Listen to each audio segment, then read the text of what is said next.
Bom, boa noite, pessoal. Hoje é a aula 1 do tema de Administração Estratégica, Gestão e Análise Estratégica. Hoje nós vamos trabalhar os fundamentos da gestão e da análise estratégica.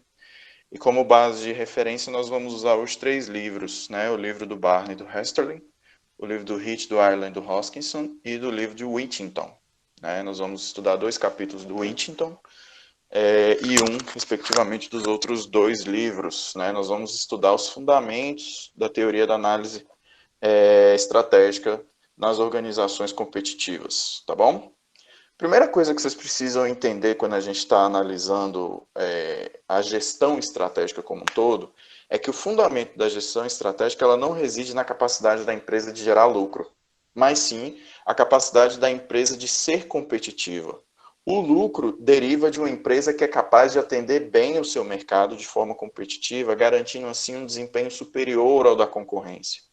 Portanto, sempre que a gente está falando de uma atividade empresarial de resultado e de impacto daqui para frente, a gente não está falando da empresa que meramente gera lucro. Gera lucro não é um propósito final, é um efeito de algo que deve ser o propósito. E que propósito é esse? Ser competitivo. Então, o fundamento da gestão e da análise estratégica é analisar essa competitividade estratégica, ou seja, a capacidade de competir, né, em um determinado mercado hipercompetitivo e gerar valor. Né? E por que hipercompetitivo o mercado? Porque hoje a gente já não trabalha mais com o conceito de distância geográfica, a gente não trabalha mais com o conceito de distância, de barreiras de mercado decorrentes da distância física, porque hoje nós temos a internet, hoje nós temos as comunicações em tempo real, né? A mobilidade mundial hoje de trabalhadores é muito maior. Né? Então, quando a gente está falando de um mercado hipercompetitivo, é porque a inovação que você traz hoje para o mercado, a inovação que você traz para um novo produto, para um novo processo, para um novo paradigma ou para uma nova posição, né? Essa inovação que você traz, ela pode ser copiada em 24 horas, em 48 horas após o lançamento no mercado, independentemente de que lugar do mundo que o seu concorrente está. Então, hoje, a velocidade das transações econômicas ela é frenética. E por isso que a gente fala de um ambiente de hipercompetição. Então, quando a gente fala de empresas hipercompetitivas, é, a gente está tratando de organizações que demandam um certo parâmetro de, de linhas de ação mesmo, né? Então, por isso que a estratégia ela é tão importante. Porque essa estratégia é essa fonte de direcionamento para que a empresa se torne mais competitiva. A estratégia é essa fonte de inspiração, é essa fonte de linhas de ação que vão levar a organização a alcançar um resultado interessante em termos de competitividade. Então, o que é um conceito interessante para a gente ver de estratégia? É um conjunto integrado e coordenado de compromissos e ações, ou seja, compromissos e ações, tá? Parte tanto da ideia de crença, quando a gente fala de compromisso, que a gente acredita que aquele jeito é o melhor jeito de ser competitivo, é o melhor jeito de atender o mercado, e ações concretas, né, definidos para explorar o que a gente vai chamar das core competencies, as competências essenciais, e assim obter vantagens competitivas. Então aqui vamos começar desmembrando esse conceito melhor. Primeiro de tudo, é um conjunto integrado e coordenado de compromissos e ações. Isso quer dizer que as pessoas elas têm compromissos com alguma forma de pensar. Então, se eu estou atuando no mercado de padarias, por exemplo, eu tenho um certo conjunto de crenças, valores, de coisas mesmo que eu acredito que servem, que funcionam para aquele mercado. E pelo fato de eu acreditar que aquilo funciona para aquele mercado, eu vou atribuir então um compromisso de ser bem direcionado para aquelas ações que eu acredito que agregam valor para o meu negócio. E ações específicas significam as transformações efetivas que você traz para o seu negócio, para explorar o que chama-se de competências essenciais, né? que a gente vê muito na literatura falar de competências essenciais, competências distintivas, que basicamente basicamente são aquelas competências, aquelas características que uma empresa tem que diferenciam ela das demais, e ao diferenciá-la das demais, criam condição para que o mercado veja aquela empresa de uma forma diferente, veja aquela empresa de uma forma distinta das demais, né? Atribui um caráter de valor diferenciado para aquela organização específica, né? Qual é a diferença entre Apple e Samsung? Qual é a diferença, por exemplo, da Samsung para Nokia, né? Para Motorola? Quais são as diferenças entre essas empresas? Todos os adjetivos que você for utilizar para diferenciar Apple, Samsung e Motorola, por exemplo, vão ser adjetivos que vão dizer respeito às competências essenciais. Porque os produtos da Apple são mais X, Y, Z, competências essenciais.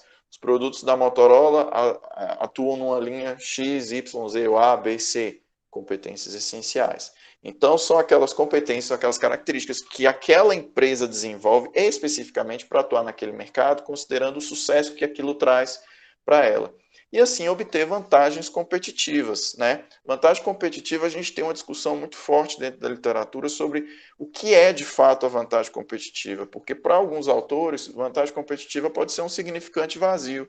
Vantagem competitiva é aquela vantagem que você tem que te traz um retorno, por exemplo, né? Para outros, o conceito de vantagem competitiva ele é um pouco mais direcionado, ele é um pouco mais direcionado especificamente para aquelas competências que distinguem a empresa, que não podem ser copiadas, mas que agregam valor. Em outras palavras, então, o que é estratégia? É uma teoria que a empresa constrói. Tá? A empresa vai construir a sua teoria de maneira artesanal, porque olha aí o desafio. As respostas não vêm prontas no mercado. O mercado não constitui respostas prontas. Por isso que a gente fala que é de forma artesanal. Né? É de forma artesanal porque a empresa vai, a partir do seu conhecimento, construindo, né, as suas crenças e valores a respeito daquele mercado, até construir uma teoria. Uma teoria que vai ser aquela ideia de que forma que eu vou dar certo nesse mercado. De que forma que eu vou ser melhor do que a minha concorrência nesse mercado. De que forma que eu vou trazer vantagens para esse mercado. Trazer vantagem para a minha empresa nesse mercado e assim me distinguir e ter um retorno superior em relação aos meus concorrentes. Né? Então, quando a gente está falando de estratégia, então, a gente está falando de crenças e atitudes voltadas para tornar a empresa mais competitiva. Tá? Nesse sentido, o que é uma vantagem competitiva? Né? Vantagem competitiva, eu trouxe aqui dos textos da aula de hoje, dois conceitos principais. O primeiro é o de Heath, Harden e Hoskinson, e o segundo é o do próprio Barney Hessler. Tá? O primeiro conceito é que vantagem competitiva é a implementação de uma estratégia que os concorrentes não conseguem copiar ou acham custosa demais para imitar. Então, isso aqui é aquela ideia de que você tem um recurso, você tem a capacidade, você tem um conhecimento, você tem uma tecnologia, você tem uma marca que, para um concorrente conseguir algo equivalente àquilo, ou vai ser caro demais, ou vai ser impossível, porque o elemento intangível ele é muito difícil de imitar. E esse recurso, essa capacidade, essa competência, essa característica, essa tecnologia que você tem, ela gera valor e traz resultado para a sua empresa, garantindo um retorno acima da média. Ela garante valor. Ela garante valor porque o seu cliente ele dá preferência para o seu produto em relação ao do concorrente. O seu cliente ele é mais leal à sua marca em relação ao concorrente em função dessa tecnologia, em função desse conhecimento. Né? E aqui a gente não está falando de coisas extraordinárias como um maquinário de última geração ou automação. Aqui a gente está falando, por exemplo, de qualidade de atendimento. Aqui a gente está falando, por exemplo, de conhecer o seu cliente, de um atendimento diferenciado. Né? A gente está falando aqui de um CRM, de Customer Relationship Management, né? Que a gente está falando de um gerenciamento forte com o seu cliente, conhecendo as necessidades, conhecendo o histórico de compra dele. Né? Então, isso pode constituir, sim, uma vantagem competitiva difícil de copiar ou custosa demais para tentar ser implementada e gera valor para a sua empresa. Já para Barney e Hessler, né, é simplesmente uma capacidade de gerar maior valor econômico. Ou seja, é a capacidade de você conseguir, com os mesmos recursos ou com as mesmas condições, atuando em um mesmo mercado, você conseguir resultados melhores, né? Então, se você tem, por exemplo, vamos supor, duas lojas concorrentes, né? Essas duas lojas concorrentes, a loja A consegue ter resultados muito melhores que a loja B, pode-se dizer então que a loja A tem vantagem competitiva sobre a loja B. Tá? Porque é simplesmente a capacidade de, com os recursos disponíveis, com o modelo de negócio disponível, você gerar um valor econômico maior em relação ao seu rival, né?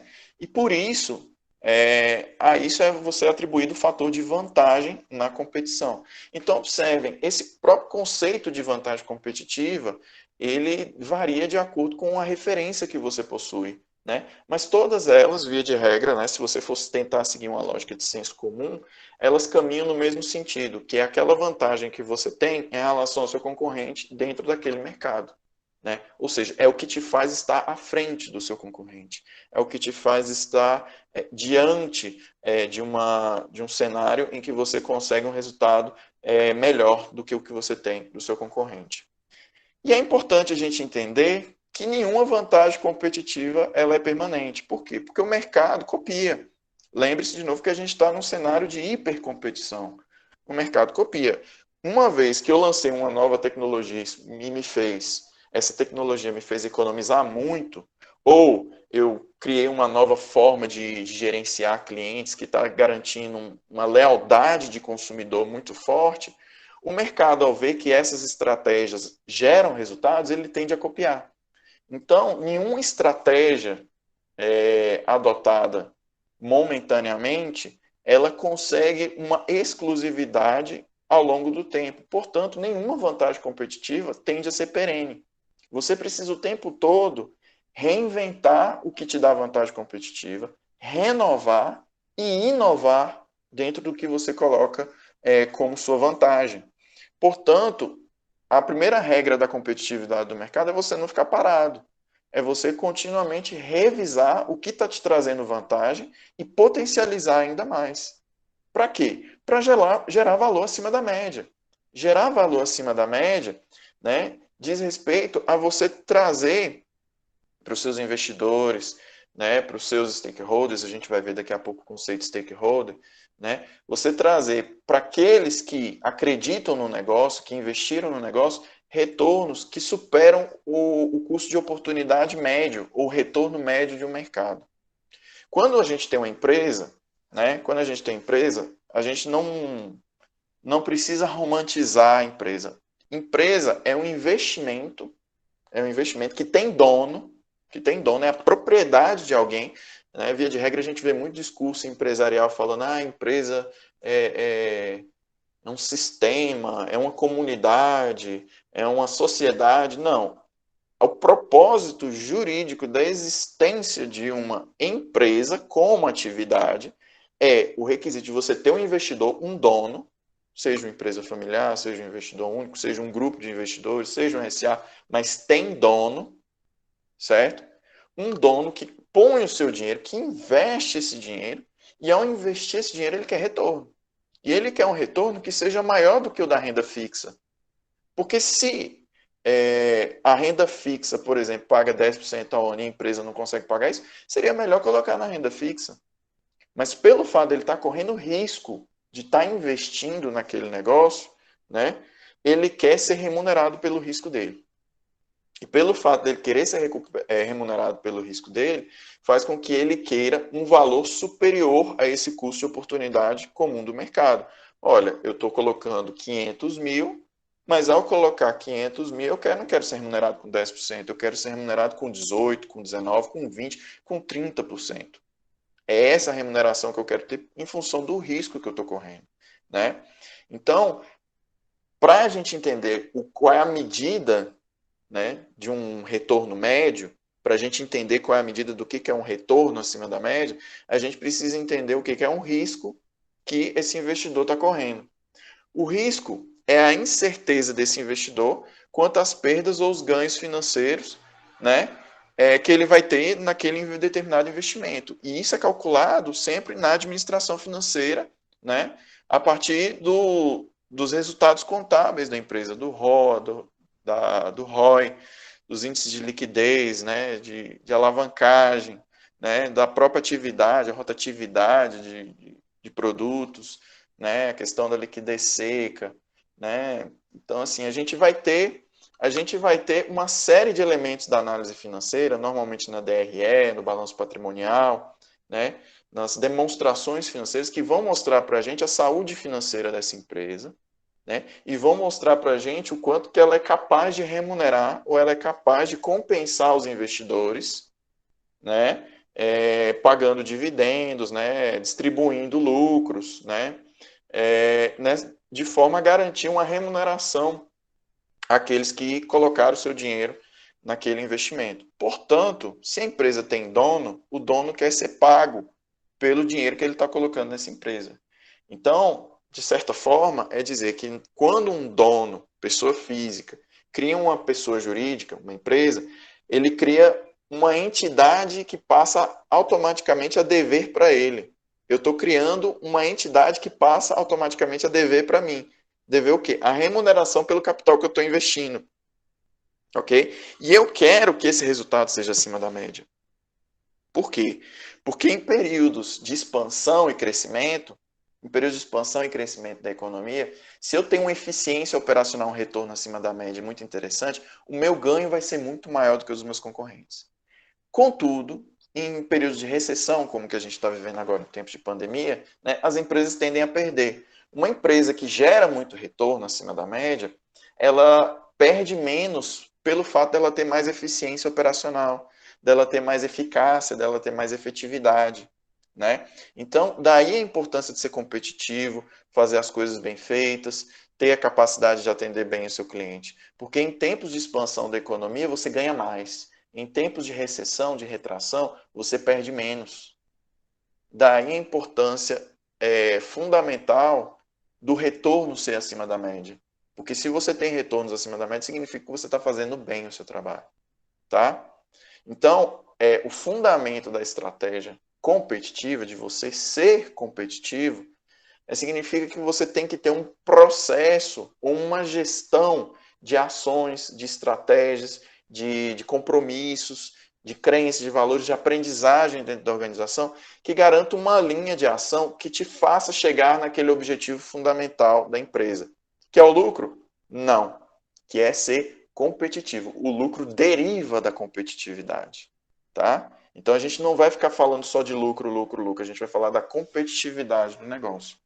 Então, a administração estratégica, ela, via de regra, ela é vista como um processo que é pautado em 5 etapas. E aqui eu trouxe para vocês o genérico dessas 5 etapas aqui na base desse slide aqui. Primeiro, a gente tem duas coisas que intercalam entre si, a análise do ambiente e a definição estratégica. O que é a análise do ambiente? A análise do ambiente é você analisar o que está acontecendo fora da empresa, no mercado, no ambiente político, no ambiente tecnológico, né? É você entender o que está acontecendo na regulação, na economia, na saúde pública. Agora mostra para a gente também a importância, né, do cenário da saúde pública, né? Você entender o que está acontecendo no seu ambiente externo e você, por outro lado, você saber quem você é e quem você quer ser, né? Você saber quem você é, você saber quem você quer ser, você saber o que você faz e você ter essa definição de onde você vai atuar e onde você tem interesse em atuar. Então é um olho lá fora e outro olho lá dentro. Aqui dentro, né? Um olho lá fora e outro olho aqui dentro. Para você saber o seu nível de adequação nesse cenário. E é a partir daí que começam os processos estratégicos de formulação das estratégias, ou seja, você gerar ideias, conceber quais são as ideias que vão dar certo para o seu negócio, implementar e analisar o feedback, analisar o retorno dessas ideias, né? Analisar o retorno dessas ideias sobre o que de fato aconteceu no impacto dessas ideias implementadas no seu negócio, tá? E eu estou mostrando esse genérico para vocês porque eu quero mostrar duas coisas. Primeiro, eu trouxe para vocês o modelo de HIT, né, Allen e Hoskinson, e trouxe para vocês o modelo de Barney e Hessler. São dois modelos de dois grupos de autores diferentes que tratam exatamente dessa mesma base aqui que eu estou colocando genérica para vocês. Eu quero que vocês analisem comigo a essência de como que os macroprocessos são iguais. E por que eu quero fazer esse exercício com vocês? Para vocês verem que, por mais que sejam autores e livros e obras diferentes, né, tem um fio condutor que liga eles dentro de uma mesma lógica argumentativa. E que lógica argumentativa é essa? Observe, no modelo do HIT, né, a gente tem aqui, lá em cima, o ambiente externo e o ambiente interno, ou seja, análise de ambiente, né, junto com visão e missão, definição estratégica. E aí eles colocam em paralelo a formulação da estratégia e implementação da estratégia, né, para levar a uma competitividade, retornos acima da média, com um processo de feedback que vai realimentar o processo. Então, no modelo de HIT, Island e Hoskinson, a gente vai achar análise do ambiente externo, a gente vai achar análise do ambiente interno, que é o tema da próxima aula, tanto externo quanto interno, análise da visão, da missão, dos valores do negócio, ou seja, planejamento estratégico, tá? Que tem as aulas do curso de planejamento estratégico para serem vistas a respeito do assunto, tá? E a partir daí a gente entra nos eixos que distinguem essa obra do HIT, Island e Hoskinson, né? Que na formulação da estratégia, ele coloca 6 bases de formulação de estratégia e 4 bases de implementação. Né? Na formulação, ele vai colocar estratégia em nível de negócio, rivalidade dinâmica competitiva, estratégia em nível corporativo, estratégia de aquisição e reestruturação, estratégia internacional, estratégia cooperativa, e aí lá na implementação ele vai colocar governança corporativa, estrutura e controles organizacionais, liderança estratégica e empreendedorismo estratégico, ele coloca inovação aí também. E a partir daí ele vai gerar a ideia da competitividade estratégica e dos retornos acima da média. Tá? Agora vamos comparar com o modelo do Barney e Hesterly. Tá? Primeiro, olha aí, definição estratégica, missão e objetivos. Tá? Missão e objetivos. A partir daí, análise interna e análise externa. Olha que interessante, também tem análise do ambiente interno e externo, aqui ele coloca em paralelo. A partir ele vai para a escolha estratégica, que é a parte decisória, ou seja, que é a parte da formulação. Olha aí, a gente pode traduzir isso como formulação estratégica também, que é o momento decisório. Né? E a partir daí vem a implementação, que leva a vantagem competitiva e também o feedback. Então, observem, na análise externa e interna, ele joga o SWOT, que é ameaças, oportunidades, forças e fraquezas. Né? Na escolha estratégica, o que ele categoriza lá dentro? Né? As estratégias genéricas, né? Que é liderança em custo, diferenciação do produto, estratégias corporativas, que lá para o HIT, Island e Hoskinson é formulação, tá? Integração vertical, aliança estratégica, que é a estratégia cooperativa, a estratégia de aquisição e incorporação, que são as fusões e aquisições, né? E a própria diversificação, que está incluso em estratégia de nível corporativo lá no HIT, né? E daí vai para a implementação, que também tem estrutura organizacional, processo de controle, política de remuneração, que leva à vantagem competitiva, que é a questão, né, que pode ser temporária, sustentada, perene, né, por aí vai. Perene não, porque nenhuma vantagem competitiva é perene, mas ele fala de uma forma mais sustentável, né, que é uma que se garante por mais tempo de forma mais consistente, né? Então, observem, por mais que são 2 modelos diferentes de autores, eles seguem o mesmo eixo que eu coloquei aqui atrás para vocês. Entendeu? Que é basicamente as 5 macroetapas de análise do ambiente, definição estratégica, formulação estratégica, implementação e feedback. Ok? Então, a partir desse processo de gestão estratégica, ao longo do semestre, nós vamos estudar como acontece o processo da administração estratégica. Felipe, qual que você escolheu como norte? Como norte, nós vamos continuar usando o do HIT, Harlan e Hoskinson, tá bom? Nós ainda vamos continuar usando esses autores como base para o desenvolvimento das nossas aulas aqui. Mas nós vamos incorporar as construções de outros autores a respeito do assunto também, tá bom? A partir da visão do processo de administração estratégica, a gente viu alguns modelos, né, de processo de administração estratégica, Existem dois grandes principais modelos de administração estratégica que hoje são mainstream, que hoje são os principais estudados dentro da gestão estratégica, sobre como que a gente analisa o processo, a criação de valor dentro de uma organização. Que um é o modelo Industrial Organizations, que é o modelo I/O, e o segundo é o modelo da visão baseada em recursos, a Resource Based View, né, que é a RBV. Né?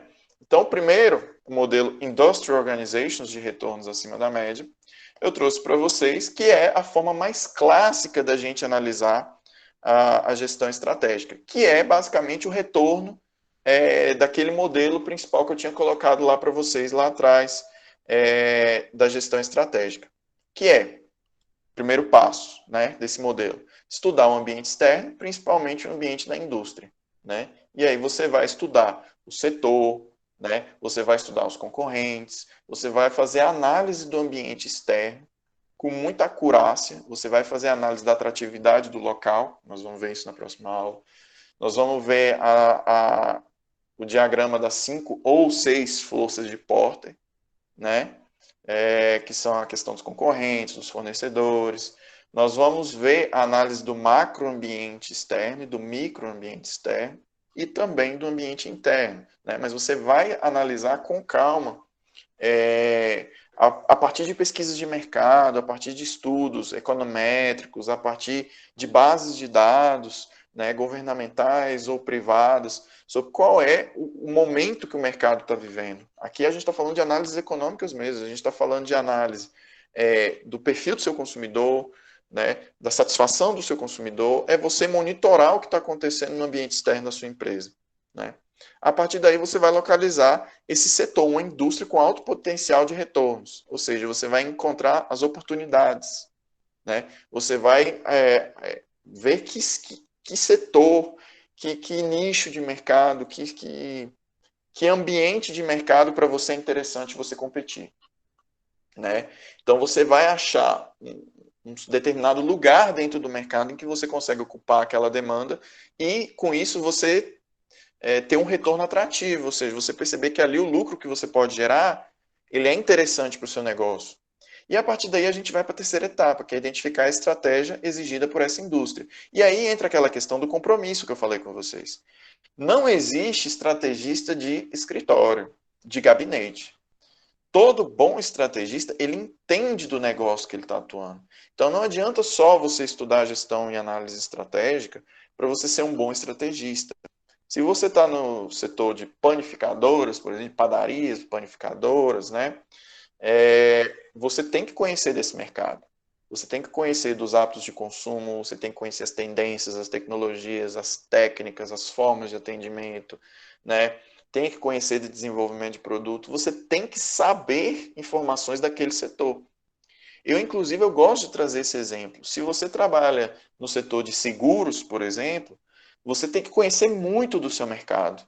Se você simplesmente trabalha esperando que a empresa vai te dar treinamento, se você trabalha esperando que a empresa vai te formar, você vai ser visto dentro da empresa como alguém que não tem tanta capacidade de formular boas estratégias. Porque para formular boas estratégias, você tem que conhecer daquele setor, você tem que conhecer do mercado onde você está atuando. Da mesma forma, se você atua em multinacionais alimentícias, você tem que conhecer do mercado onde você está atuando. Se você trabalha no setor farmacêutico, você tem que conhecer do mercado onde você está atuando. Então, não é simplesmente estudar a administração, é estudar o mercado. Para quê? Para gerar compromisso, que é o valor, a crença do que vai dar certo. E aí entra, né, a formulação da estratégia, que é selecionar essa estratégia que vai trazer retornos. É criar um plano de ação que vai trazer retornos. E a partir daí começa a implementação. Começa a implementação de que forma? Desenvolvendo ou adquirindo ativos e capacidades que vão te levar a esse resultado. Ativos, recursos. Recursos são as tecnologias, os materiais, a infraestrutura necessária e as capacidades, conhecimento, técnica, treinamento, aprendizagem, desenvolvimento comportamental, desenvolvimento de competências humanas, e aí entra a questão de gestão de pessoas mesmo, né? Engajamento. para você criar ativos e habilidades, você criar a capacidade da empresa de gerar aquele lucro, né? E a partir daí você implementa. Então, ao adquirir essas capacidades e recursos, você implementa. Você vai criar essas ações estratégicas, vai implementar com o seu projeto, aí entra a gestão de projetos, gestão de escopo, implementação das ações, né? Por isso que a gente tem tanto aí a carreira dos projetistas, né? Gerentes de projeto dentro das organizações, são essas pessoas que implementam essas ações estratégicas, né? E assim vão trazer, explorando os pontos fortes da empresa, trazer resultado. E a partir daí você analisa se os seus retornos estão dentro do que você esperava ou não. Então esse é o modelo que ele é bem tradicional mesmo, né? Ele é um modelo clássico mesmo da gestão estratégica, tá bom? O segundo modelo, que ele é bem predominante, né, dentro do nosso ambiente acadêmico, né, de estudos da estratégia, é o modelo baseado em recursos, ou a visão baseada em recursos, que é a Resource-Based View, né? Que aqui a lógica é um pouco diferente. Aqui não é uma questão tanto de ambiente e mercado, mas aqui é a dimensão do quanto você consegue explorar, obter e explorar os recursos que você possui para gerar vantagem competitiva para você. Então aqui a gente não está falando tanto de explorar oportunidades de mercado, mas sim a gente está falando de criar uma eficiência, de criar uma capacidade de extrair todo o potencial que você tem dos seus recursos, né? Então o primeiro passo que você tem é identificar os seus recursos. Se você tem um mercado que você está atuando, quais são os recursos que você tem? Quais são os recursos que você tem que geram valor para a empresa, né? Que geram capacidade de gerar lucros, né? E aí vamos dar alguns exemplos de recursos aqui. Se você tem delivery, olha a importância do delivery hoje em cenário de pandemia. Se você tem canais de comunicação extremamente bem articulados, né? À distância, qual a importância dos canais de comunicação? WhatsApp, aplicativo próprio, iFood, né? Uber Eats. Se você, por exemplo, atua no segmento de lanches, né? Você tem site próprio, você está nas redes sociais, né? Quantos canais possíveis fazem interface com o seu consumidor? Tudo isso são recursos, né? A questão do programa de fidelidade, a questão da experiência de consumo, né? Todos esses são recursos tangíveis e intangíveis que você possui que geram valor e geram seus pontos fortes e seus pontos fracos, tá? Em relação aos seus concorrentes. Porque às vezes você tem um recurso que todos os seus concorrentes têm. Por exemplo, está todo mundo no Uber Eats, então qual que é a vantagem nisso? Qual que é a vantagem competitiva nisso? Né? A partir daí, de você saber quais são os seus recursos, você tem que saber, então, qual é a capacidade da sua empresa. E aqui a gente está falando das capacidades mesmo. De capacidades de aprendizagem, de absorver, de transformar, de utilizar, de aproveitar, de inovar, né? Que são as capacidades da empresa que permitem que você melhore, adapte os seus recursos ao seu mercado, inove com seus recursos em relação ao mercado, absorva conhecimento desses recursos em relação ao mercado, né? Então é você capacitar as pessoas. Não adianta nada você ter o recurso e não ter as pessoas hábeis a extrair todo o potencial desses recursos, né? Então a partir daí você tem que capacitar, né, esses recursos, capacitar pessoas e capacitar recursos para que eles consigam extrair, né, o máximo de valor possível dentro dessa cadeia de possibilidades. E a partir daí, né, você vai definir esse potencial dos recursos e capacidades em termos de vantagem competitiva. O que eu espero que cada recurso traga de vantagem competitiva? Então você mapeia até onde a sua empresa pode ir a partir dos seus recursos e capacidades. Então você consegue identificar quais são as vantagens competitivas que o seu negócio pode ter. E esse passa a ser um ponto interessante da visão baseada em recursos, porque se você busca uma vantagem competitiva que você hoje não é capaz de ter, significa que você não tem os recursos adequados para conseguir essa vantagem competitiva. Então, qual que é a melhor estratégia para você? Adquirir esses recursos, ok? E ao adquirir esses recursos, você consegue, então, ter capacidade de implementação e transformação do seu negócio para, assim, alcançar o resultado de competitividade que você está buscando. Só então, uma vez que você define toda uma estratégia de aproveitamento dos seus recursos, é que você vai localizar essa indústria, esse setor atrativo. e a partir daí é que você vai formular suas estratégias e verificar os seus retornos. Então, enquanto na primeira visão de I/O a gente está vendo primeiro a ideia do setor atrativo, né? Ou seja, a gente identifica o cenário onde a gente vai atuar e só então a gente vai se mobilizar para atuar nesse cenário. O modelo de RBV ele parte de uma certa inversão. Ele fala primeiro qual é a vantagem competitiva que a gente é capaz de gerar, onde que a gente consegue ir. E só depois que a gente identifica onde a gente consegue ir, que a gente identifica o setor atrativo em que a gente consegue se encaixar. Ok? Então a gente inverte. Então, enquanto no primeiro a gente identifica o lugar para a gente saber o que, que a gente precisa ser, aqui, nesse segundo, a gente identifica o que, que a gente é, o que, que a gente é capaz de ser, para só então identificar o lugar que a gente é capaz de ir. Tá bom? Então tem uma inversão desses dois modelos, mas os dois são considerados mainstream dentro dos modelos genéricos da gestão e da análise estratégica. Tá bom? E os VRIOs, né, os principais fatores que identificam se um recurso ele é estratégico e gera vantagem competitiva ou não, são os filtros que a gente chama de VRIOs, né? VRIOs. V de valor. Qual é a pergunta que a gente quer saber? Esse recurso agrega valor? E aí eu vou trazer para vocês um exemplo dentro da pandemia agora de coronavírus. Vamos parar para pensar que uma lanchonete, ela tem um aplicativo próprio e fácil, que você pode ou baixar no celular, ou você pode acessar diretamente de um link na internet. E você pode fazer o seu pedido.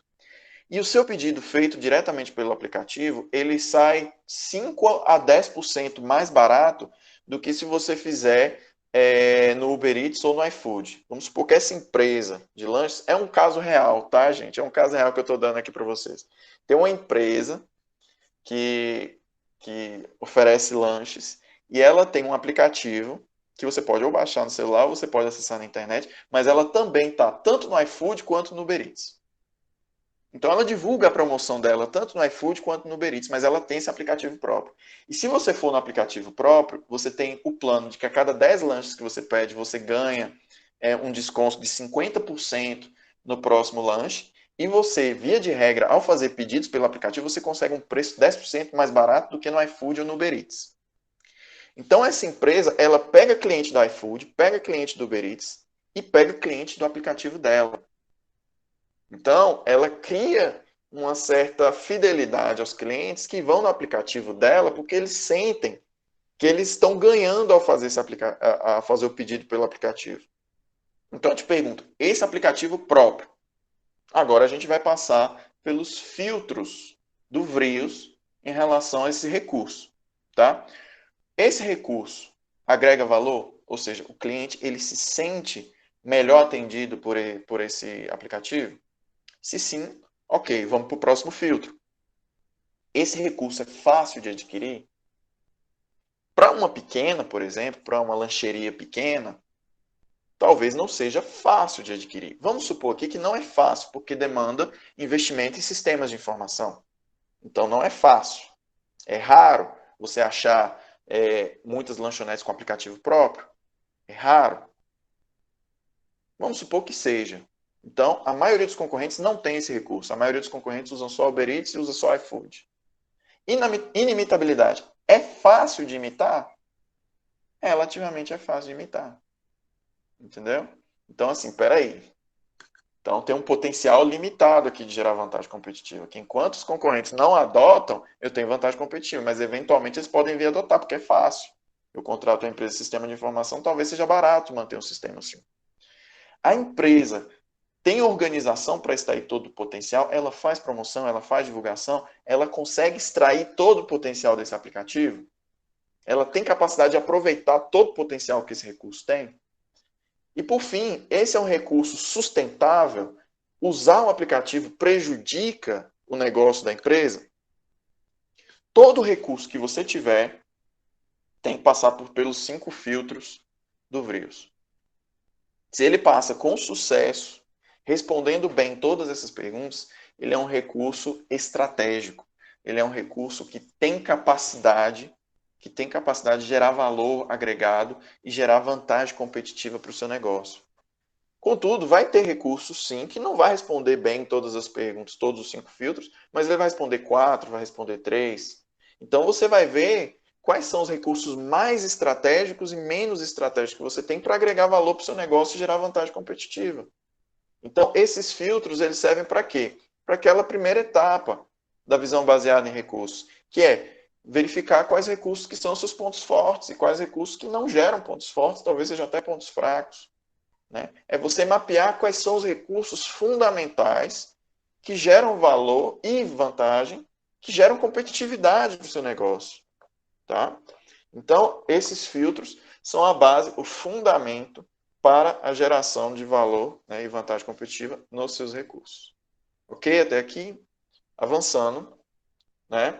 A gente tem, então, a partir do fato que a gente viu, então, né, o processo de administração estratégica, a gente viu 2 modelos de administração estratégica, a gente passa, então, a analisar com calma alguns elementos organizacionais da estratégia.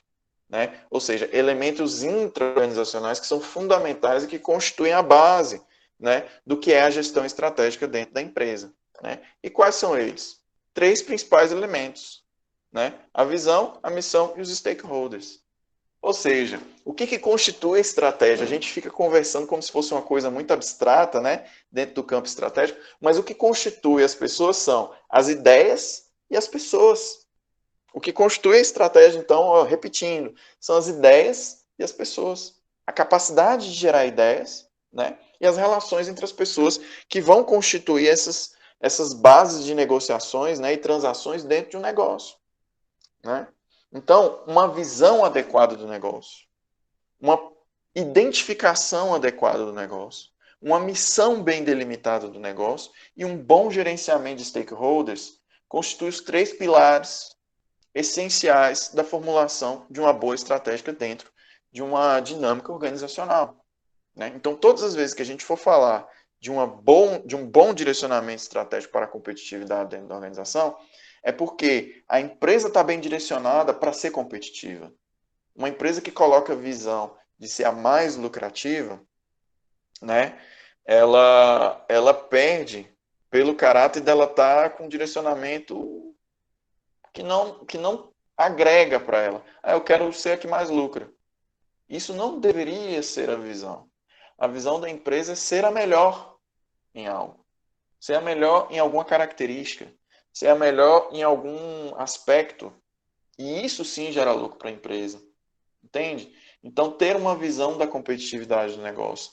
Ter uma missão bem delimitada de onde que você entra, onde que você não entra, o que que você faz, o que que você não precisa fazer. Né?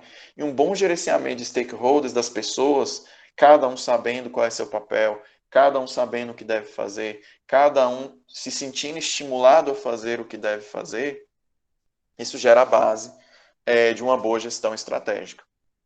Então, o que é a visão? Qual é a visão que você tem para você mesmo daqui a 5, 6 anos, talvez? Qual é a visão que você tem para ano que vem? O que você vai fazer ano que vem? O que você vai fazer ano que vem? Isso é uma visão. A visão é um autorretrato. Um retrato que você tem de si mesmo, ou o retrato que o dono traz para a empresa. Olha, que o dono ou o gestor traz para a empresa, do que a empresa pretende ser, em um determinado horizonte de tempo. Tá? O que a empresa pretende ser, o que a empresa pretende realizar, quem nós queremos ser, o que nós queremos fazer, onde nós queremos estar, onde nós queremos estar. Né? Então, isso é uma excelente delimitação, mas é um exercício que é mais fácil falar do que fazer. Porque você ter uma boa delimitação de onde você quer estar, gente, isso é difícil para a vida pessoal. Isso é difícil para a sua vida pessoal. Imagina para a vida do mundo dos negócios, que é tudo tão mutável. Sabe? Então, assim, você precisa ter um retrato do que você pretende ser, de onde você pretende estar, do que você vai estar fazendo. Entende? Então, ter essa delimitação de qual a linha de chegada passa a ser um dos principais elementos da estratégia. E, na realidade, é grande parte do problema. Você sabe onde você quer chegar? Já a missão, ela especifica os negócios no qual a empresa ela pretende competir, né? Ou seja, ela identifica o mercado, ela identifica o diferencial distintivo, ou seja, qual é a estratégia, identifica os clientes, ou seja, o público-alvo. São três os fatores que vêm identificados na missão, né? Qual é o mercado, qual é a estratégia e qual é o público-alvo, né? Então a missão especifica os negócios nos quais a empresa pretende competir, identifica o diferencial distintivo de uma organização e os clientes que vão ser atendidos. Então, vamos tentar ensaiar aqui um exemplo de visão e missão, no caso mesmo da lancheria. Ser a lancheria mais reconhecida pela qualidade dos produtos da região metropolitana de Belo Horizonte até 2024. É uma visão. É uma visão. Então, junto com essa visão, vamos atuando, né? Vamos atuando para buscar essa visão. E essa visão traz uma série de efeitos. Por quê? Se você quer ser reconhecido como melhor lanche, né? Melhor qualidade, isso quer dizer que você é o mais barato? Não. Isso não quer dizer que você é mais barato. Então, eu não preciso ficar pensando em estratégias de ser barato. Eu preciso ficar pensando em estratégias de sustentabilidade, de ter o melhor produto, porque o meu cliente vai pagar por esse produto. Entende? Então, eu tenho a visão de quem eu quero ser no mercado. Agora, vamos para a missão. Né? Um negócio. Atuar no segmento de lanches artesanais, provendo produtos da melhor qualidade a um público de grande exigência e poder aquisitivo na região metropolitana de Belo Horizonte. Pronto, delimitei a minha missão, onde que eu vou atuar. Entende? Para quem que eu vou vender? Para quem que eu vou fazer? Então eu já tenho a delimitação, não preciso ficar pensando no lanche baratinho, né? Agora observe, se eu colocar a visão e a missão desse jeito, eu estou delimitando muito bem o mercado para onde eu vou estar atuando e quem são as pessoas. Agora, vamos supor que num cenário de pandemia, todo mundo com incerteza, esse público que eu queria atender, ele não consome mais lanche. Então eu paro de vender, tá vendo? Olha, a minha estratégia não acompanhou o ambiente. Então, o ambiente mudando e as pessoas deixando de comprar naquele setor, naquele segmento, a minha estratégia foi errada. A minha missão e a minha visão foram erradas. A minha missão e a minha visão não deram conta de atender o mercado de uma forma abrangente que eu conseguisse me adaptar num cenário em que a pandemia, por exemplo, atuou e o meu perfil de consumidor mudou. Então, eu não tenho lanche de R$ 15. Todos os meus lanches são a partir de R$ 45, R$ 50. Eu não tenho lanche de R$ 15, de R$ 10. Então, eu não estou conseguindo vender, porque as pessoas na pandemia têm medo de gastar. Um lanche para 4 pessoas, R$ 200. Né? Então, as pessoas não vão comprar isso. Então, olha só a minha estratégia. Quando eu delimitei a estratégia desse jeito e o mercado mudou, eu perdi. Então, observe, você identificar a visão e missão é extremamente importante para você ter um boa direcionamento, né? Um bom direcionamento do mercado que você quer atuar. Por isso que a gente fala que missões, elas podem ou atrapalhar, ou melhorar, ou pode simplesmente não afetar o resultado da empresa. Em caso, por exemplo, de missões que são significantes vazios, né? Que a missão não diz nada para a pessoa. Tem muita missão que é escrita de um jeito bem ruim, né? Então você vê a missão da empresa: ser a melhor provedora de assistência técnica de carros de Montes Claros. Ser a melhor em quê?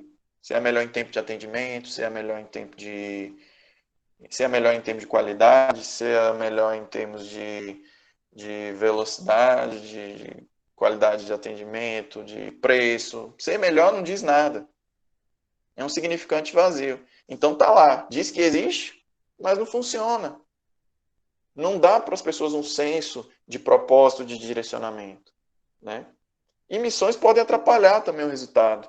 Imagina agora esse exemplo que eu dei da lancheria, né? Um cenário que muda completamente, a missão atrapalha, por quê? Porque tentando ser quem eu quero ser, eu não consigo achar a demanda do mercado.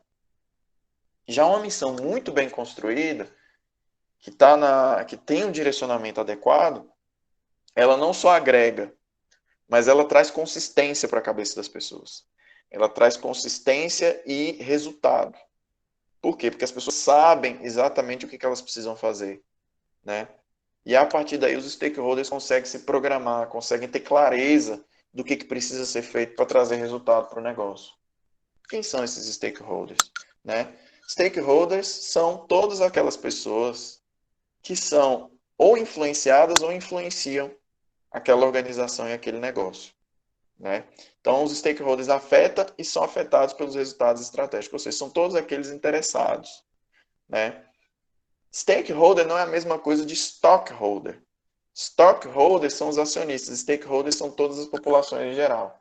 Aí tem um debate, que eu acho que é no livro do Barney que é tratado, que eu achei muito interessante, que é a dimensão de que o interesse do stockholder nem sempre é o interesse do stakeholder.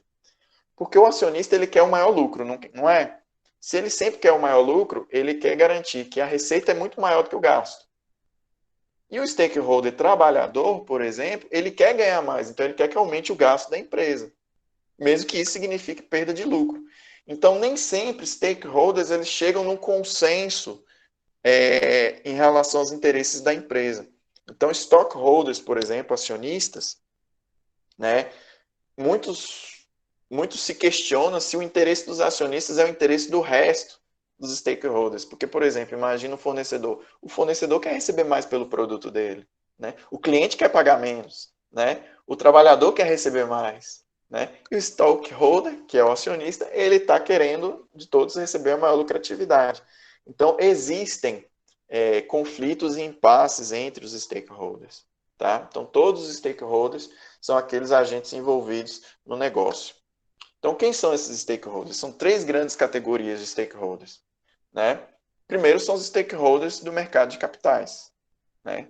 Que são os acionistas, né? Que são os fornecedores de capitais, os bancos, né? As agiotas, né? Aquelas pessoas que dão acesso ao capital necessário. A segunda categoria de stakeholders são os stakeholders de mercado de produtos, né? Que dizem respeito à dimensão mercadológica do negócio. O que é a dimensão mercadológica? Significa do supply chain, da cadeia da cadeia de desenvolvimento da cadeia produtiva. Né? E a partir da cadeia de suprimentos, né, do supply chain, a gente vai ter, então, que em cada etapa do processo vai sendo gerado valor. Cada etapa do processo vai sendo gerado valor. Então, naquela pessoa que produz a matéria-prima, aquela pessoa que produz a distribuição da matéria-prima, aquela empresa que produz a primeira etapa de beneficiamento da matéria-prima, cada uma dessas etapas da cadeia de suprimentos, ela vai gerando valor. Então, você tem aí os aspectos mercadológicos que dizem respeito a esse supply chain. Né? Então, você vai ter clientes, fornecedores, comunidades anfitriãs, sindicatos, essa galera, os trabalhadores, né, que estão dentro da organização, todos eles, né, a parte de responsabilidade social corporativa, de distribuição, de marketing, toda a galera que trabalha na parte da cadeia de suprimentos, aqui a gente está falando do mercado de produto, da geração do produto, na produção, na distribuição, na armazenagem, né, tudo isso a gente vai ter stakeholders de mercado de produtos.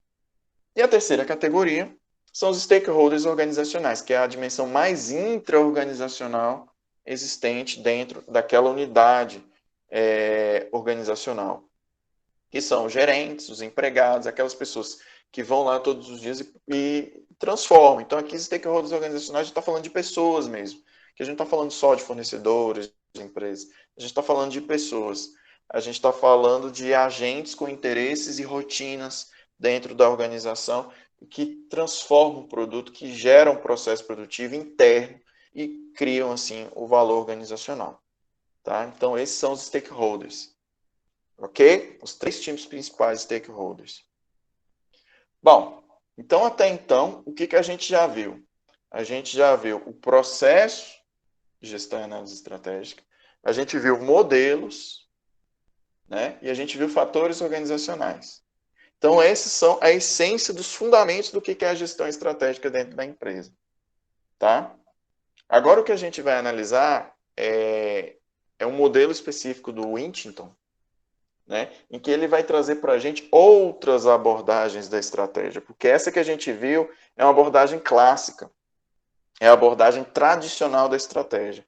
Mas esse não é o único jeito de se ver estratégica, de ver a gestão estratégica. Existem outras formas de ver a gestão estratégica. E o que o Winton faz é trazer para a gente 3 outras formas distintas, além dessa clássica tradicional, sobre como nós avaliamos a gestão e análise estratégica.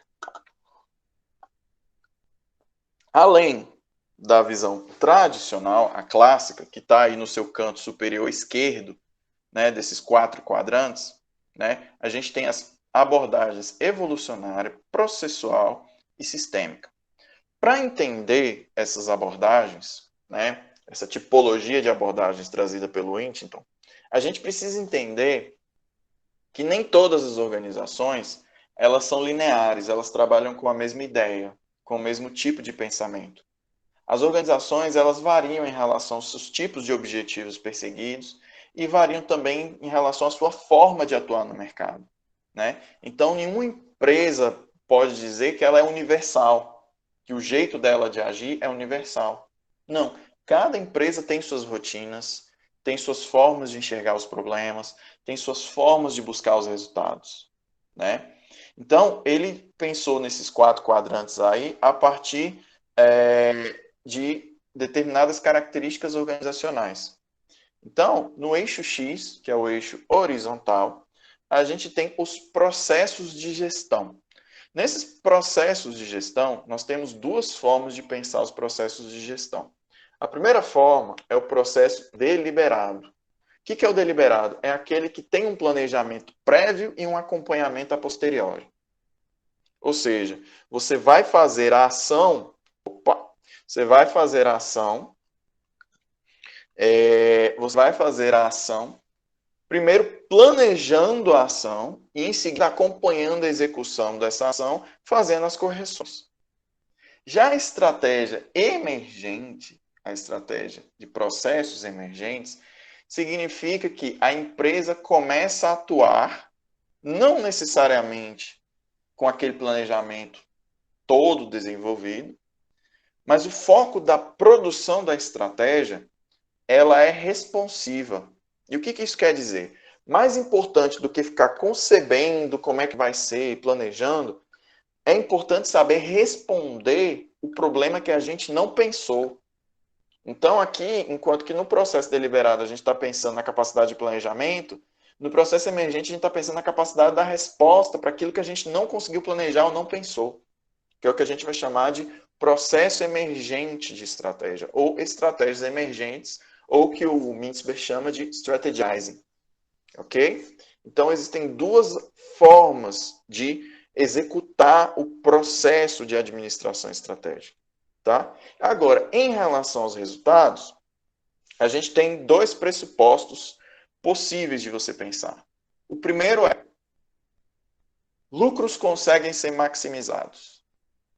O agente é racional, né? Os agentes são racionais, a racionalidade nossa é ilimitada, então a nossa capacidade criativa é excelente e a gente consegue buscar maximizar algo. Então, essa é a forma de pensar. Nós somos seres racionais e, pelo fato de sermos seres racionais, somos capazes de alcançar a maximização por meio da programação, por meio do planejamento e por aí vai. Essa é uma forma de pensar. A outra forma de pensar é que nós não conseguimos ser 100% racionais. A nossa racionalidade é limitada. Herbert Simon, né? Pelo fato da nossa racionalidade ser limitada, nós não conseguimos prever todas as variáveis do ambiente. Nós não conseguimos ter controle de todas as variáveis do ambiente. Então, nós não conseguimos maximizar lucros. O que nós conseguimos é criar condições outras para que a organização seja tão competitiva que ela chegue em bons resultados. Então, aqui não se está buscando maximização, se está buscando uma pluralidade de objetivos que fazem com que a empresa seja lucrativa, competitiva e lucrativa. Então, aqui, ela não vai buscar maximizar resultado, ela vai buscar competitividade, ela vai buscar inserção dentro do mercado, vai buscar capacidade de gestão, vai buscar todos os elementos necessários que garantam que ela tenha um resultado satisfatório. Então, a partir desses dois eixos, eixo X, né, horizontal, e eixo Y vertical, nós temos as perspectivas distintas. Então, quando uma empresa tem processos deliberados e resultados racionais de maximização, aqui a gente está falando da estratégia clássica, que é basicamente tudo aquilo que a gente viu até agora na aula de administração estratégica, nessa aula de administração estratégica. Então, o que, que isso traz para a gente? Traz para a gente o pressuposto de analisar, planejar e comandar. Tá? Então, essa é a primeira perspectiva. Quando a empresa tem estratégias emergentes, ou seja, responsiva, ela consegue responder ao mercado, mas ainda busca, né, ter maximização de lucros, aqui a gente ainda está falando de uma certa racionalidade, né, a gente está falando de uma perspectiva evolucionária, que é, seja racional, mantenha seus custos baixos e vamos tentar evoluir a empresa. Vamos tentar evoluir a empresa. E como? Respondendo ao mercado. O mercado demandou? Nós vamos responder. Por quê? Porque o mercado faz esse poder de melhorar e de desenvolver a empresa. Né? Enquanto que na perspectiva clássica se confia muito nos gerentes, na perspectiva evolucionária se confia muito no mercado. O mercado vai fazer a seleção. Então, se o mercado demanda, nós temos que fazer. Tá? Então, por isso que a gente tem que manter o custo baixo, para a gente tentar garantir a lucratividade. E a gente vai investindo e vai vendo, e o mercado vai exigindo e a gente vai respondendo, até garantir a sobrevivência do negócio. Então, essa é a perspectiva evolucionária. Já a perspectiva processual, ela entende o seguinte, que nós precisamos responder sim ao mercado, tá? Mas a gente tem que seguir o fluxo de tudo aquilo que é importante para garantir a sustentabilidade do negócio. Tá? Então, a estratégia processual, ela adota os pressupostos de racionalidade limitada, adota os pressupostos de que a empresa ela não consegue maximizar e que ela tem que ter capacidade de resposta. Aqui entra o strategizing, por exemplo, tá? Do Mintzberg, que é o fazer estratégia, ou estratégia como prática e tática cotidiana. Nós vamos ver isso mais para frente também. Por fim, a perspectiva sistêmica, ela entende que a organização está dentro de um contexto. Então, ela pode sim se planejar, pode se estruturar para ter negócio, mas a organização ela é extremamente influenciada, pelo ambiente, pelo contexto onde ela está. Então, pelo fato dela estar dentro de um contexto, as empresas elas vão ser diferentes. Então, uma empresa no norte de Minas é diferente de uma empresa chinesa, é diferente de uma empresa indiana, é diferente de uma empresa francesa, de uma empresa norte-americana. Cada empresa, ela está dentro de um contexto, ela tem suas próprias redes de relacionamento, ela tem suas próprias lógicas de funcionamento dentro de um sistema político, de um sistema ambiental. Então, um grande ponto da perspectiva sistêmica é o desenvolvimento dessas relações intrainstitucionais e interinstitucionais dentro de um determinado contexto, dentro de um determinado sistema. Então, aqui entende que a organização, quanto mais adaptada ela tiver àquele sistema, maior capacidade de gerar resultados. Vamos ver cada uma com calma? Então, o que é a abordagem clássica? A abordagem clássica ela é associada a Alfred Chandler, Eagle Ansoff, Alfred Sloan e Michael Porter. Michael Porter é muito conhecido aí, a galera que estudou planejamento estratégico, né? E que estuda a teoria da estratégia. Porter é um cara muito conhecido, né? O que vai entender essa abordagem clássica? Que é aquela primeira aqui, tá? Analise, planeje e comande. Que a estratégia é esse processo racional de cálculos, que você tem que fazer cálculos, que você tem que acompanhar o mercado, que você tem que criar estratégias deliberadas, que você tem que criar um planejamento estratégico bem estruturado, um balanço de scorecard bem estruturado, né? Porque o homem, ele é econômico e racional, então ele é um homo econômico. Se ele é um homem econômico, ou homo econômicos, né? Ele é gerenciável, ele é previsível, ele sempre está tentando maximizar. Eu consigo prever o seu comportamento enquanto ser racional, porque você sempre vai escolher a opção que você sai ganhando mais. O custo-benefício, o trade-off para você vai ser melhor. Né? Então, pelo fato de você estar sempre buscando, né, essa maximização dos seus resultados, então é previsível a forma pela qual você vai agir. Então, se é previsível a forma pela qual você vai agir, é gerenciável a forma pela qual você pode vir agir. Entende? Então, o objetivo é tentar maximizar essa vantagem no longo prazo, planejando como você vai se comportar, o que você vai fazer e como você vai fazer. né? E a partir desse gerenciamento do ambiente interno, do externo, do planejamento, da gestão cotidiana, que é esse pensamento clássico que a gente tem, é o pensamento tradicional que a gente vai criar planejamentos estratégicos e controles organizacionais, né?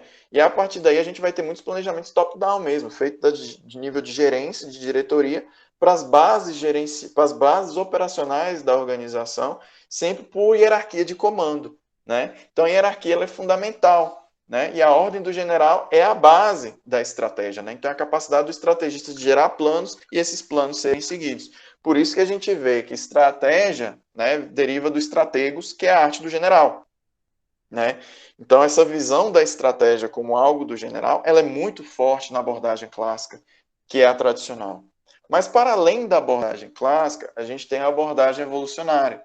Nessa abordagem evolucionária, que é associada a Hannah Freeman, Oliver Williamson e Milton Friedman, Chicago Boys, né, da escola de Chicago, né, escola austríaca, né? A gente tem que a estratégia clássica de você simplesmente se planejar, ela é irrelevante, porque o futuro ele tende a ser caótico. O que essa galera aí do movimento mais neoliberal fala?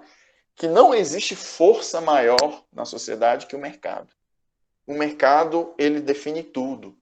O mercado, ele vai se autorregular e criar equilíbrio. Então, a competição é a essência da existência de uma sociedade. Então, o mercado é a noção central. O mercado seleciona quem tem eficiência e quem não tem. O mercado seleciona quem está mais adaptado e quem está. Então, aqui, a gente não confia tanto na capacidade de gestão, porque a gente confia na nossa capacidade de responder ao que o mercado pede. Então, a gente cria uma entidade mais despersonalizada chamada mercado, e esse mercado vai dizer para a gente o que a gente precisa ser e como a gente precisa fazer. Então, é o meio que pede para a gente. Não é a gente que vai trazer para o meio. Então, tira um pouco da nossa agência para jogar a uma força superpoderosa desse superente denominado mercado, né? Que ele é um ambiente de competição completamente implacável e imprevisível, né? Então, o mercado ele tem as suas próprias características e desejos e ele vai forçar as empresas, né, a se adaptarem. Então, as empresas que não se adaptarem, elas tendem a morrer pela ecologia populacional, né, pela ecologia populacional, que é esse conceito de Hannah Freeman, né?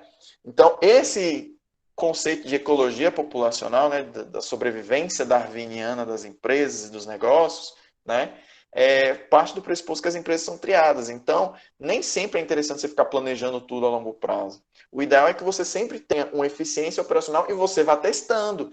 Pequenas ações vão garantindo a sua sobrevivência. Você vai fazendo pequenas atitudes respondendo ao mercado. Então, não é só planejar e fazer a longo prazo e ter macro projetos. É a pequena ação do dia a dia, a pequena mudança, a pequena adaptação ao mercado que vai garantindo a sobrevivência evolucionária da empresa. É com poucas mudanças aos poucos que a empresa vai se adaptando, vai mudando de uma forma mais contínua, garantindo assim a sua sobrevivência dentro dessa ecologia populacional de organizações e empresas. Então aqui a gente está falando de que pequenas ações podem valer mais do que planejamento de longo alcance. Porque a força, o drive delimitador, não é o planejamento, não é a gestão, é a capacidade de adaptação da empresa ao que o mercado demanda. Então a gente tem que estar sempre um olho no mercado e o outro olho no mercado também. Sempre com capacidade responsiva, sempre com capacidade de responder a esses impulsos do mercado. A abordagem processual é associada a Sartre, March, Herbert Simon e Henry Mintzberg, né? Que é basicamente a ideia da racionalidade limitada associada ao fazer estratégia, que é o strategizing das estratégias emergentes. Tá? Para os processualistas, lembrando de novo, vamos voltar aqui para vocês verem. Para os processualistas, a estratégia é emergente e plural. Tá? Então aqui a gente não está falando daquele pressuposto do ser humano racional, ou de um mercado, ou de um planejamento. A gente não está falando nada disso. A gente está falando de pessoas diferentes, com interesses diferentes, cognições diferentes, buscando um resultado positivo, de competitividade. Não maximizar, não tentar controlar nada. Tá bom? Então, para esses processualistas, o futuro de longo prazo também não importa, porque o presente a gente está construindo a partir das nossas relações atuais, nossas relações presentes. E a racionalidade, ela é completamente limitada. Então, a gente não tem como saber o resultado da nossa ação, né? Então, o que a gente precisa aprender a fazer? A gente precisa aprender que a estratégia é um processo de pessoas que estão buscando soluções como resposta a problemas. Respostas a problemas que elas nunca viram. E isso demanda um processo decisório que demanda conhecer o ambiente, estudar, coletar informações, né? Fazer a triagem dessas informações, para só então você tomar decisões e começar a programar essas decisões no seu cotidiano, melhorar essas decisões, e aos poucos você vai melhorando e respondendo conforme você ganha experiência. Então, a sua estratégia vai ser limitada pela sua cognição. Então, o que você precisa fazer para alcançar uma melhor estratégia? Expandir os limites da sua cognição.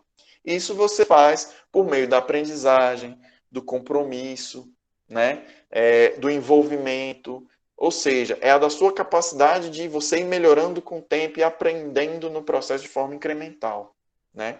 Então, o que importa dentro do processo da estratégia? Como as pessoas se relacionam, né? A micropolítica das influências, o poder que as pessoas influenciam. Nem sempre a decisão ela é tomada porque ela é a mais racional. Às vezes a decisão ela é tomada com caráter afetivo, com caráter de interesses, né? De uma dinâmica política. Nem sempre a decisão que se toma é a mais racional. Às vezes a decisão é a mais conveniente para determinados grupos de poder.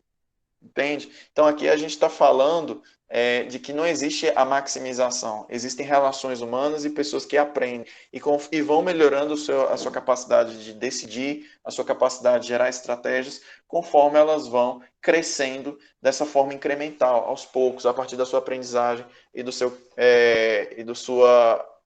da sua expansão da sua cognição, né? Por isso que a gente fala que a estratégia é um processo de aprendizagem, é um processo de geração de estratégias a partir de problemas e respostas, aprendizagens, estudos, envolvimentos e relações humanas. Então aqui a gente estuda a estratégia como um processo humano. A gente estuda a estratégia como um processo de pessoas que buscam determinados resultados em um ambiente completamente caótico, imprevisível e com a racionalidade limitada. Eu, Felipe, tenho desenvolvido pesquisas dentro da abordagem processual. Tá? Então, quando você vai estudar a teoria da decisão, você está dentro da abordagem processual. É você entender que a geração da estratégia ela é influenciada pela história de vida de uma pessoa, ela é influenciada pelo racional que a pessoa toma, ela é influenciada pelo meio, ela é influenciada pelas relações que ela constrói no dia a dia. Então, o processo de gerar estrategizing, o processo de geração de estratégias é um processo cotidiano, é um processo que você faz no dia a dia, tá? É um processo de aprendizagem, de resposta que você faz no dia a dia. E a última, tá? Para a gente já encerrando a aula, é a abordagem sistêmica. A abordagem sistêmica, eu vou voltar lá para vocês verem, tá?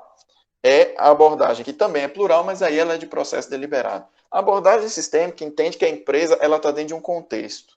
Então, ela tem um contexto de fornecedores, ela tem um contexto político, ela tem um contexto cultural, ela tem um contexto social.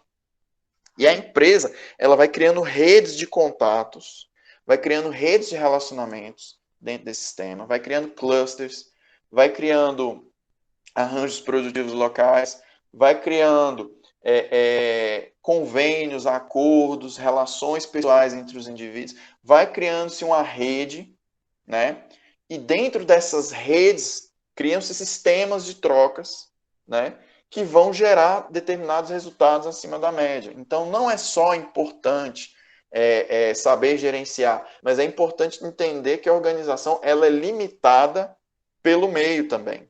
Tá? Então, essa abordagem sistêmica é associada ao Granovetter, ao Whittington e ao DiMaggio e Powell, né? Que são esses dois últimos são muito conhecidos dentro dos estudos organizacionais por entenderem, né, essa limitação que a organização sofre por meio das suas formações sociais, raciais, culturais, religiosas, né? E por aí vai. Ou seja, é a delimitação do ambiente sobre a empresa, tá? Então, essa abordagem sistêmica, ela propõe que esses objetivos e práticas da estratégia, ela vai derivar completamente das crenças, dos hábitos, dos costumes das pessoas. Então, observe, uma empresa brasileira, ela tem hábitos, costumes, valores diferentes de uma empresa inglesa, por exemplo, ou empresa alemã, por exemplo. É diferente. Então, eles têm hábitos, rotinas completamente diferentes. E isso vai constituir uma base de limitação da empresa. A empresa vai ser delimitada pelo sistema social. Então, esse ambiente social e cultural, ele vai despertar esses estímulos, essa forma da empresa agir, né? Então, pode ser, por exemplo, que uma empresa norte-americana seja completamente voltada para eliminar a concorrência, enquanto que a empresa no Brasil, ela está tudo bem com a concorrência, ela acredita que tem espaço para todo mundo, convívio cooperativo pode ser interessante. Olha aí, pode surgir diferença. Uma empresa pode ter uma abordagem mais cooperativa do que competitiva, por exemplo, né? E isso é delimitado pela cultura, pela sociedade, né? Então, a organização, ela sofre a influência do meio. E aqui, o que a gente estuda na abordagem sistêmica é como que essa empresa, como essa organização, ela vai gerar estratégias respondendo aos estímulos do mercado, considerando essas questões culturais, culturalistas mesmo, essas questões religiosas, essas questões, se uma sociedade é mais patriarcal, é mais machista ou menos machista, se é uma sociedade que tem muito racismo, que tem, por exemplo, xenofobia, né, estados brasileiros que não gostam de nordestinos, por exemplo, né? Então, tudo isso vai impactar a organização e vai trazer formas diferentes da organização responder, né? Então, o que busca se analisar é como vão mudando as estratégias conforme mudam-se os meios culturais e sociais, né?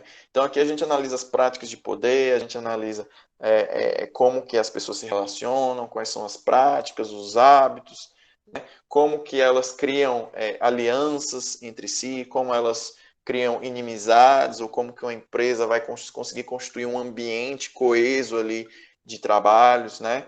Com fornecedores,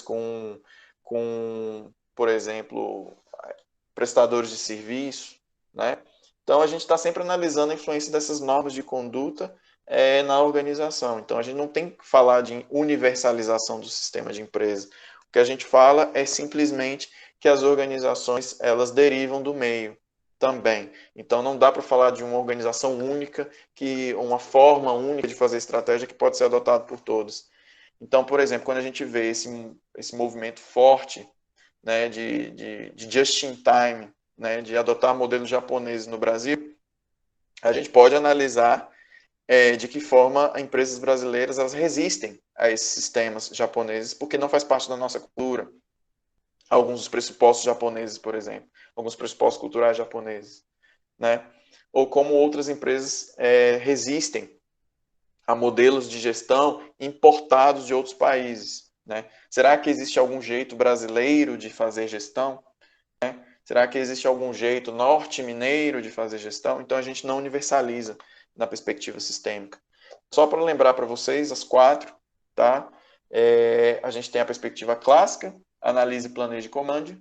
A gente tem a perspectiva evolucionária, mantenha seus custos baixos e opções abertas, lembrando que é o mercado que demanda, né? A perspectiva processual das pessoas, racionalidade limitada, aprendizagem contínua, resposta ao mercado em um processo incremental de desenvolvimento. E a perspectiva sistêmica também, jogue pelas regras locais. Conheça o culturalismo que está envolvido ali na gestão do seu negócio. Então, resumindo a aula, para a gente, o que a gente viu na aula de hoje? A gente viu os conceitos iniciais, né, de fundamentos da estratégia, os conceitos relacionados à vantagem competitiva, o que é o processo de administração estratégica. A gente viu o modelo I/O de retornos acima da média, a Resource Based View, RBV.